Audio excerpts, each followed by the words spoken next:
Hi, I'm Krista Fisher, and I'm going to be performing a newborn assessment today, as well as swaddling at the end. I'll start by washing my hands, and we do need gloves because the baby has not had her first bath yet.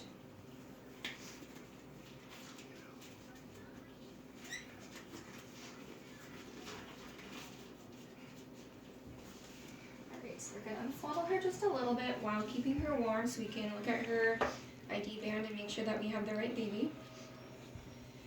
Alright, so we have Mila Schultz, 8675309. We match it to her MAR. I don't have anything written on here, and it is also 8675309, so we do have the correct baby. And while she's still warm and sleeping, we would listen to her lung sounds and assess her apical pulse for a full minute.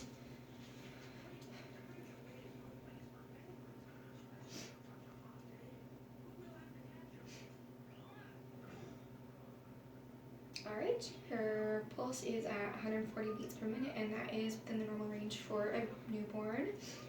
Now we can listen to her lung sounds, and we would also do this for a full minute. I don't see any nasal flaring, and her facial color looks good. I do not see any acrocyanosis. Her lungs sound clear.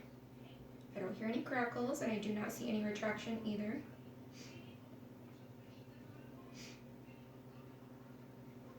Alright, and her respirations are at 40 breaths per minute. Now we will take her axillary temperature right under here. She's still sleeping, so that's good. While that is taking the temperature, I can assess her anterior fontanelle.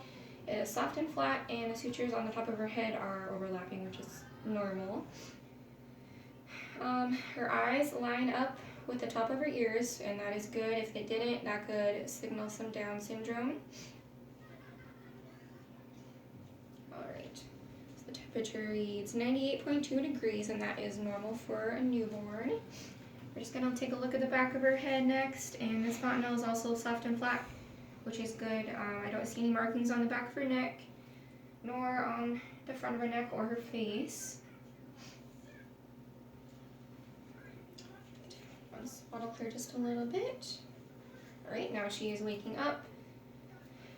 Now I can see her eyes, and her sclera is white, as well as her skin tone, which is good. If it was yellow, that could signal some jaundice.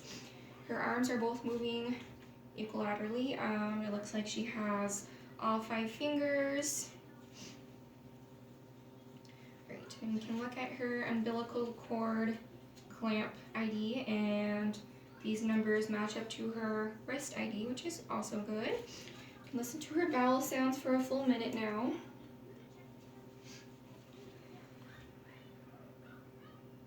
And these sound present.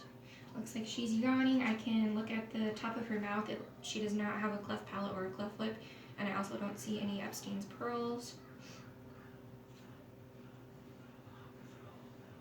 Alright, so her bowels sound good. I'm just going to turn her on her side and listen to her lung sounds on her back, also for a full minute. These sound clear as well. That is good. Alright.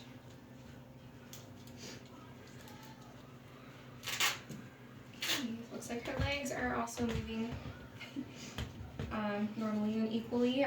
She has all 5 toes. I do see the creases on the bottom of her feet, which is good. Take this down.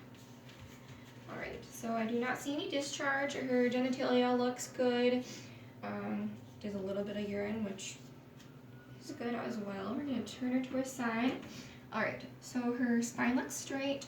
I don't see any active hair or dimple. Her gluteal folds are even and equal, as well as the folds on the back of her legs. If it wasn't, that could signal some hip dysplasia. Alright.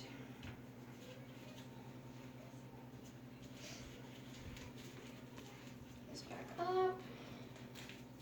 I don't see any other abnormal markings that we would need to document. She looks like a pretty healthy, normal baby. Now I can take the gloves off. And we would swaddle her back up.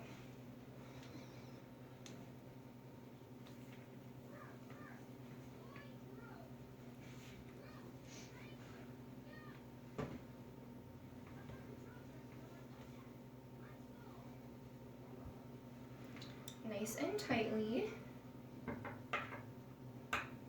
Alright, and if mom would like her, we would take her to mom. If she wants her in the bassinet, that's fine as well. And go take her to mom and document my findings, and that's my video.